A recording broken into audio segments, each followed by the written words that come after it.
ایک بار کی بات ہے، ایک چالاک بلی ایک بڑے درخت پر بیٹھی تھی۔ وہ نیچے گھونسلے میں بیٹھی چڑیوں کو دیکھ رہی تھی۔ چڑیاں اپنے بچوں کو دانہ ڈالنے میں مصروف تھیں۔ بلی کے منہ میں پانی آ گیا۔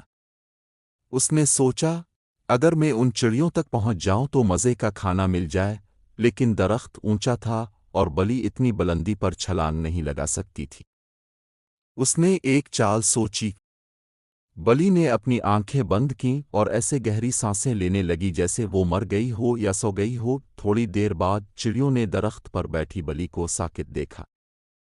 ایک چڑیا بولی، ارے بہن، لگتا ہے یہ بلی مر گئی ہے۔ دوسری بولی، چلو دیکھتے ہیں، اب ہمیں کوئی خطرہ نہیں۔ سب چڑیاں خوشی سے گھونسلے سے باہر آئیں۔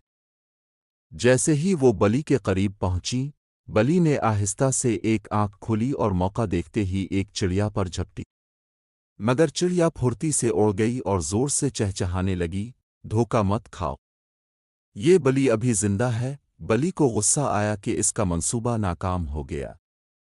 اس نے پھر آنکھیں بند کیں اور حرکت بند کر دی۔ کچھ دیر بعد ایک اور چڑیا آئی۔ وہ بولی، شاید اب یہ بلی واقعی مر گئی ہے۔ کہ جیسے ہی وہ نیچے اتری، بلی نے پھر جھپٹا مارا، مگر چڑیا اڑ گئی۔ چڑیوں نے چیخ کر کہا، ہم تیرے دھوکے میں نہیں آئیں گے بلی، ہم جانتے ہیں تم زندہ ہو۔ بلی شرمندہ ہوئی۔ اس نے چڑیوں سے کہا، میں وعدہ کرتی ہوں کہ اب کبھی دھوکہ نہیں دوں گی، مجھے معاف کر دو۔ چڑیوں نے کہا، ہم تمہیں معاف تو کرتے ہیں، مگر یاد رکھو، دھوکہ دینے والا کبھی عزت نہیں پاتا۔